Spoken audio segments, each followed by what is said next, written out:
Hey, what's up, everybody? BDF44 coming at you with another video. So, the Lakers just played the Portland Trailblazers, or what's left of them, at the Moda Center, and they did not get the victory. I didn't get a chance to watch this particular game because I didn't have any success finding links at all.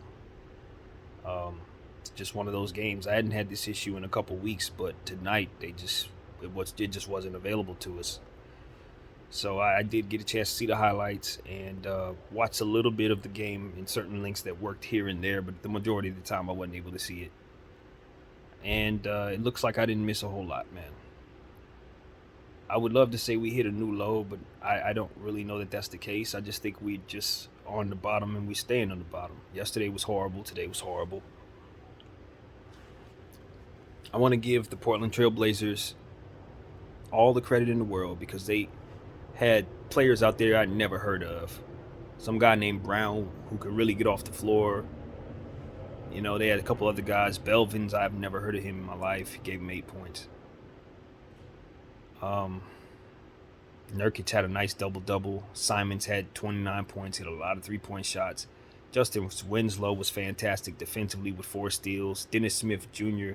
I'm so happy to see Dennis Smith Jr. playing well, y'all. I can't even lie to you. 6 steals on the night. Ben McLemore, I think, had 3 steals on the night. Portland's defense definitely showed out.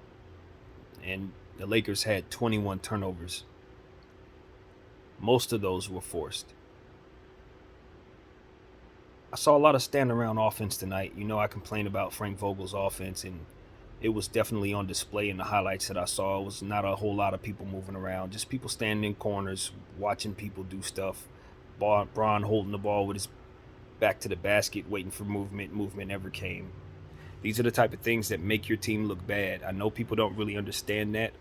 A lot of casual fans or people who just kind of casually watch basketball in general, they don't really see how the correlation between what you are running and how players perform actually go together, but it really does come down to that. And that's why I think you'll see players leave this team and play better and come to this team and play worse. It's because of how we play. And it's what I preach every day. It's why I've been screaming for us to fire Frank Vogel. It's that and other reasons as well. But you really saw all of them on display tonight without Russell Westbrook.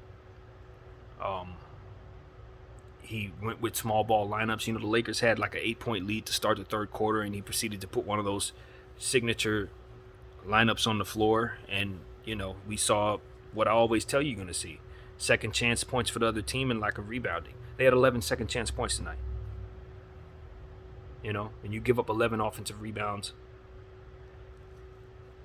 you're going to have trouble. And that's exactly what we saw tonight. Didn't hit any free throws. We shot 46% from the free throw line. That's never going to work. You know what else glared out on the stat sheet, though? I'll tell you the truth. Anthony Davis was 8 for 11. Why in the hell is Anthony Davis only shooting 11 shots when he's hitting just about everything? 8 for 11. He should have taken 22 shots tonight. LeBron James took 22 shots tonight. I think he hit about 7 of them. Between him and Stanley Johnson, they had the worst plus minus tonight. LeBron James and Stanley Johnson. Stanley Johnson, I couldn't tell you how well or he played or didn't play. I just wasn't able to see enough of him. Looks like he was running around pretty strong tonight in the highlights, though.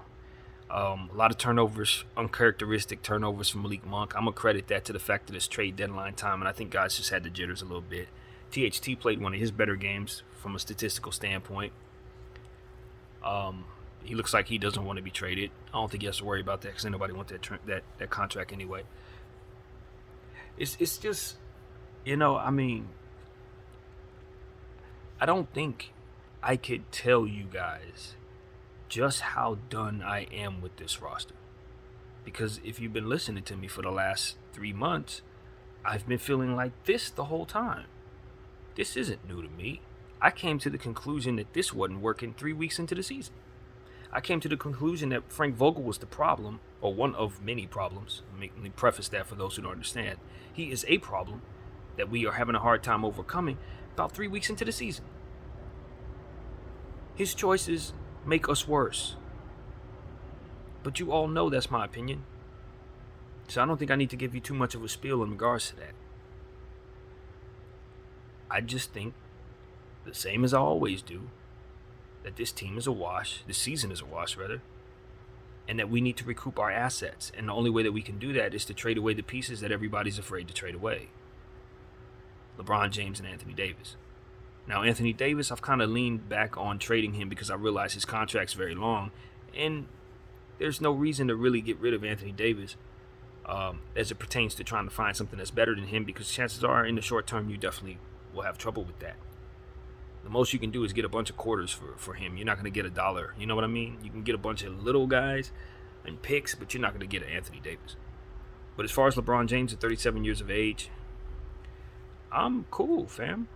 1 out of 4 championships is a good ratio. I can live with that. That's a win. We won.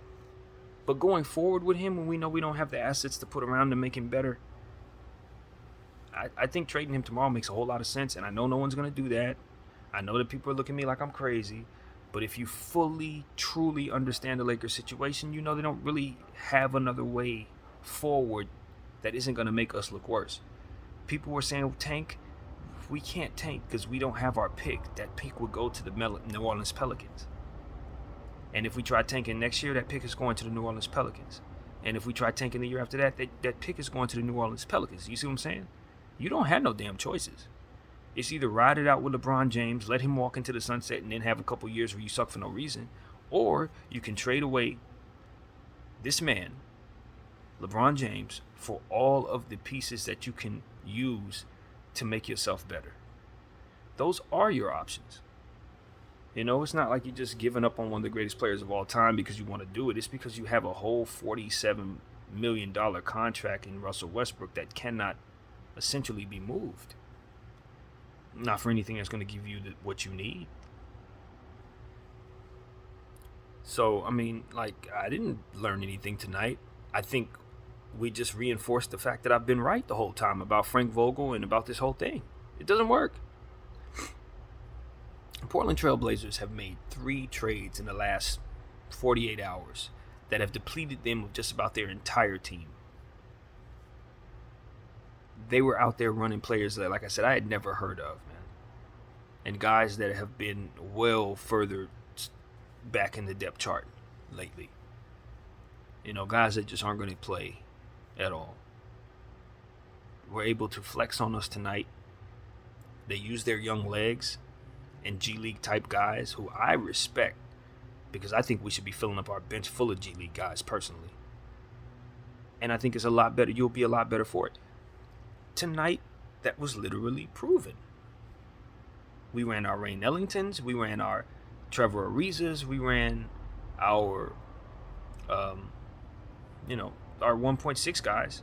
The ones that coach likes anyway. Avery Bradley. And they got beat by younger, fresher, hungrier legs. Your team will be better if you figure out exactly what you need. This is how you do this. You fire Frank Vogel. You bring in someone who has an offensive mind.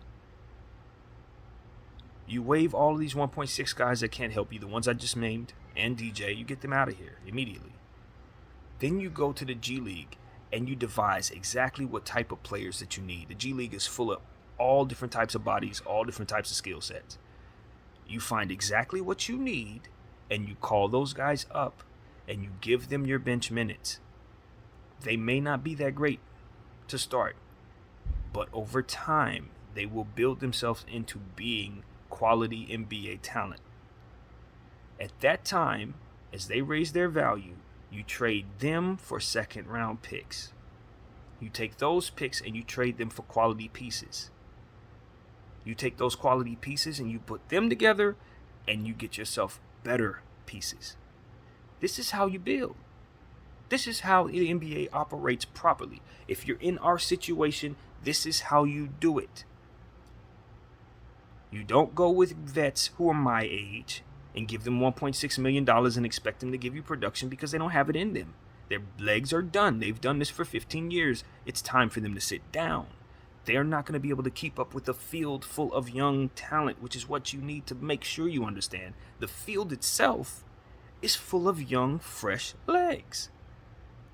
So in the event that you find yourself in a situation where you have nothing but old guys, when those top 3 guys that you've paid $150 million to eat up all of your cap go down, or one of them struggles like we're seeing with Russell Westbrook, you have young talent to supplement that. That'll keep up with the field. Even if they're not that good of talent, they're growing and ascending in their value because they're professionals who are good enough to get to the G League, who will continue to get better because that's just how this works. Guys play more basketball and get better. They have good coaching, they get in good systems, they play games, they make their mistakes, and they do it 150 million times. 82 games a season will make guys better even if they're not that great to begin with. But if you're going through guys who have already played 82 game seasons for 15 years, you have no upside. There's no way for them to get better. Therefore, no one will want them when you try to go trade for them. We're seeing all of this. This is how this all works. A guy like THT, you can't pay him $9 million. Why? Because you have those 3 max contracts for one, which make it so that you have to fill out the rest of your roster. So you can't give an unproven talent that much of your cap when you already have so much of your cap wrapped up in 3 bodies. So these are the type of things that I'm talking about. THT should be on a 1.6.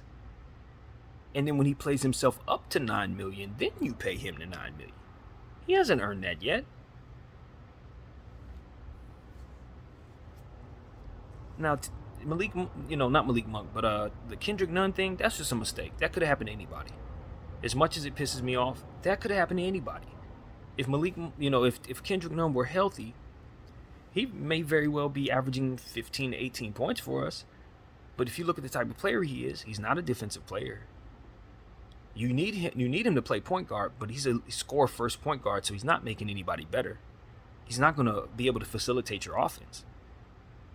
So waiting for him to come back to replace Russell Westbrook is asinine because he's actually a 2. He's not a 1. You're going to look at him and he's going to be like a scoring guard. Like, you see what's going on in New York with Kemba Walker not being a facilitator like that? Or you see what's going on in situations where you don't have facilitators like in Clipperland? When they let go of CP3 and thought Eric Bledsoe or somebody was going to do that for them? You need a facilitator at that position so that he can get the ball to other people and make them better. And in doing that, that's how guys get better, so that you can raise their trade value and toss them around in different situations. If you notice, the teams that don't have facilitators also have trouble developing the talent on their teams because you need cohesive players who make things happen, pass the rock, and get guys their reps so that they can get in rhythm, so that they can develop those habits, so that they can get better and feel good about themselves. All of these things trickle down also to defense, because now when guys are making shots, guess what? They're more eager to defend so they can get the ball back and do it again. But when the shots aren't falling, when the ball's not coming their way, their arms start to slouch, the morale goes down, and it all trickles down to everything else. Basketball is a very, very unique science, and it can be very complicated, but not as it pertains to the most basic things that you need. You also need size on the floor. Players who are tall enough to get to the highest point quicker than others, so that you can get the ball in offensive rebounding situations and give yourself more opportunities to score, so that you can have defensive rebounds keeping the other team from scoring, so that you can have easy buckets so that players on the wing aren't exerting themselves too much and getting themselves in foul trouble based on the fact that they're fatigued. They have stronger legs on their shot because you have guys on the inside taking care of all the dirty work so that they don't have to keep banging on people. These are things that all come together, I'm telling you. When you have size, you get rim protection. And when you have rim protection, you put yourself in a position to be able to keep guys honest. Now they're not going to try you as much. They're not going to be driving at you as much because they know you're going to block shots. This is why Cleveland's been so good so soon. It's because while the rest of the league is running small ball, they got 2 expert shot blockers. That's why they're as good as they are. Jared Allen and Evan Mobley. These things correlate, man. They respect size. They went, not only that, they went and got Lauri Markkanen to play the 3. Look at the Toronto Raptors. Are they overly talented? Not necessarily. But do you know what they have? A bunch of size in their lineup. That's why they're winning. Scotty Barnes, Pascal Siakam, Gary Trent Jr. These guys are all big. They're winning. Size matters. It helps with so much on the basketball floor. That trickles down into other areas, including morale. And then you have to have ball movement, player movement. Because when guys stand in one spot, they get despondent. It's like sitting in the outfield. It's like standing in the outfield in baseball. Eventually you just get bored out there. You just stand around, punching your mitt. Basketball's similar. And not only that, but the defense gets to hone in because everybody's standing still. So I get to cheat. I get to step in and kind of clog the paint a little bit. And if I'm quick enough, I can get back out to the 3-point line. You're not moving around. You're not running me off screens. So when a guy like Russell Westbrook gets the ball, guess what? All eyes on him. Dribble, pull up, do something. Nobody's moving. Nobody's coming to set a screen for you so you can have some space. So a guy like Russell Westbrook just has to do what he knows how to do. Drive. Shoot. And none of that translate well because it doesn't play into his favor. He's a guy that needs to be slashing at the rim. He needs to be in transition. He needs to be in situations where he has some space. He needs a big man he needs to be able to toss the ball into when he's able to draw so much attention and kick. This is why I wanted Steven Adams on this team, because I watched him get so many assists to Steven Adams over and over and over and over and over again for years. Why? Because he was able to draw so much attention, being a speed demon straight into the paint. But when people collapsed on him, he could very easily lay the ball up, and Steven would rebound.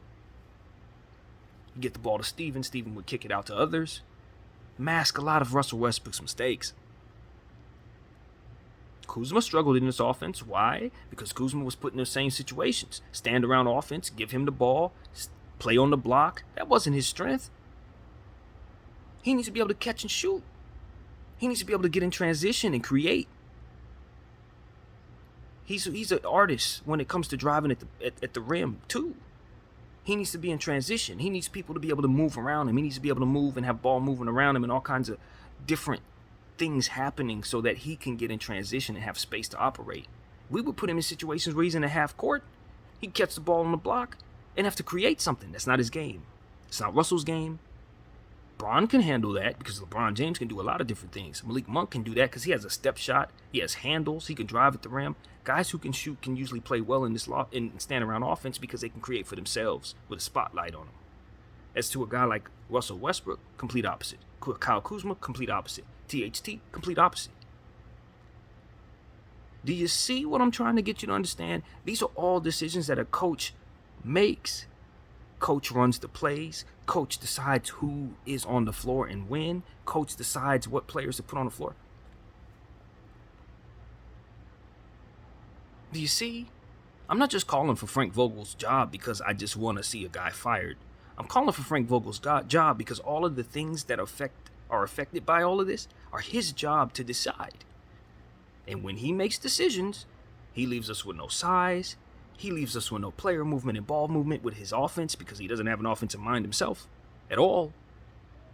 And he doesn't respect size on this team for some reason. He hates Dwight Howard. So he leaves us with like 4 small forwards on the floor against guys that are like 6'10", 7 feet. So you get 11 offensive rebounds taking place. So you get situations where guys look terrible in the offense. You get situations where guys are getting tired and frustrated and don't play defense. Because they realize they have no hope at defending people twice their size. It's because they know that when they get the ball, nothing good is going to happen. It's because they know that they're losing trust in their teammates because of the fact that their teammates aren't able to make things happen within the offense that they're playing. And they know the defense isn't going to work because their teammates aren't going to be able to defend who's in front of them. Not to mention that they actually get to watch while they play defense what real offense looks like. It's demoralizing. I understand all of this. All of this is very clear to me. And it's been as clear to me since this beginning of his tenure, basically. But some of the stuff was just masked by the fact that we had better roster that could operate. We had better defensive players like KCP and Alex Caruso who could work things out on the fly. A guy like Alex Caruso not only played fantastic defense, but offensively he could score for himself.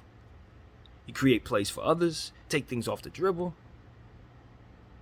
KCP could defend the perimeter as well as anybody, hit a bunch of three-point shots. Even though he was streaky here and there, he was an excellent athletic player in the open court, rarely made mistakes when it came to driving at the rim, hit his free throws. These are things that masked a lot of our issues. We replaced those guys with veterans that have nothing left. And Russell Westbrook, who turns the ball over more than he scores. And doesn't defend at all. In fact, doesn't even have decent fundamentals defensively. We went from having a good defensive backcourt in Caruso and KCP to having a terrible defensive backcourt with what we have right now. And our coach wants to play people like Wayne Ellington at the 3, Stanley Johnson at the 4, Carmelo Anthony at the 5. Those are all players that don't play those positions naturally. Wayne Ellington's a 2. Stanley Johnson's a 3. Carmelo Anthony's actually a 3, who's grown to be a 4 over time. LeBron James is a 4 or a 1. Anthony Davis is a 4, never a 5. And it's not because of his size, it's because he's not, in his mind, a center. And he's not a tough guy. Nurkic pushed him around like easy tonight. It was certain situations where you know he should have got the board. He didn't get the board because it's not his game. He's a 4. He needs a guy like Mo Bamba to play the 5 so he can move back to the 4 and we can have a dynamic such as I said, Cleveland. But because our coach doesn't want to play the centers we have, or rather would choose the center that it cannot play anymore in DJ rather than a guy who can play in Dwight, in the rare occasions when he does want to run a center, you have no hope at all of any of the stuff that I just explained falling into place. Guys get tired. Guys get frustrated. Shots aren't falling. And, it just is what it is. I look at him relying strongly upon a guy like Avery Bradley. I don't think I've seen Avery Bradley hit 5 corner shots in the last 17, 18 games. He misses every shot he takes. But this is who this man wants to rely upon. Trevor Ariza. He'll start Trevor Ariza against Giannis Antetokounmpo. These are the type of decisions that you get when you keep a guy like Frank Vogel. On top of all that other stuff I just explained to you. I mean, it ain't enough for him to do all of that, but he also does things like this. Westbrook wasn't out there tonight, and we got hammered by a team that traded away everyone. When I say everyone, damn near everyone. There were running guys out there that, like I said, I've never heard of. A guy like Dennis Smith Jr., who's barely holding on to his spot in this league. A guy like Anthony Simons, who's just getting started in his career. A guy like CJ LB, who is he? Ben McLemore, a guy that we didn't even re-sign ourselves. Do you understand what I'm saying to you? There's nothing at all more important for the Lakers than to fire Frank Vogel. There's nothing more important. Because as long as you allow his system, that stand around offense and that small ball nonsense and this weird out of position stuff that he likes to do, as long as you allow a guy who believes that his job should be determined by Avery Bradley starting at the 2 at this point in 2022, he hangs his hat on the fact that that is who he trusts most on this team. That's the guy you're allowing to run your basketball team.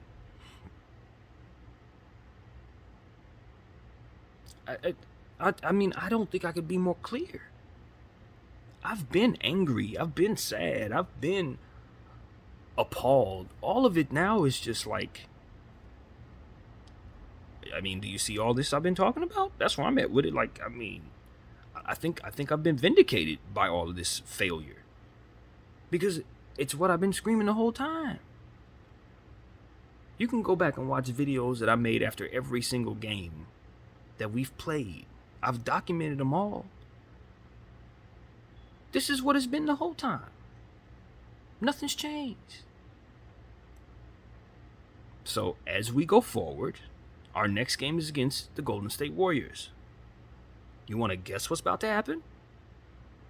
If I were you, I'd go put some money on that right now. Warriors win. Because there's no way we're going to beat them. Just like there was no way we're going to beat Milwaukee yesterday. I thought we would win tonight, but my motto always holds true. No matter who the opponent is, Frank Vogel's going to leave the door open for them. It's up to them to walk through it. It just is what it is. 3 trades, 48 hours. None of the players that they got back are active tonight. And they were able to beat LeBron James and Anthony Davis on that floor tonight. I don't know what to say. Anthony Davis should have shot more. I think that's what it really comes down to. The turnovers, a lot of that, like I said, most of those turnovers were forced between 3 players. Ben McLemore, Dennis Smith Jr., and newly acquired,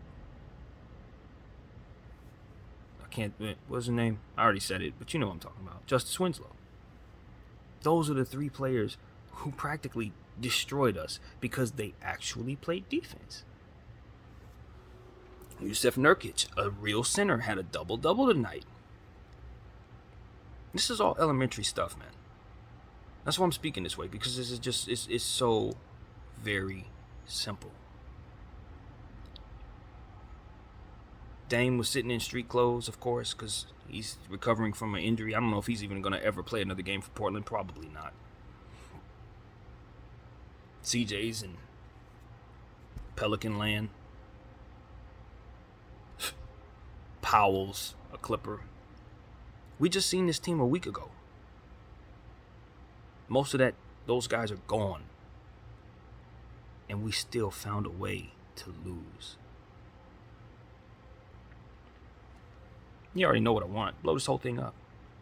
Give me picks for everyone. Give me picks for everyone. And let's start the rebuild. And this time with your rebuild, make sure you value the things that I just got through describing. Make sure you bring in a coach that can value those things. And make damn sure that your GM actually has the rope necessary to do his job. Don't allow a player or an associate or a team of any kind to allow you to make decisions that go against what you should for your future. That goes for any franchise in the league, not just us. Do not give anybody that type of power over you, because you will end up like us. My name is BDF44. I thank you all for watching. I'm out.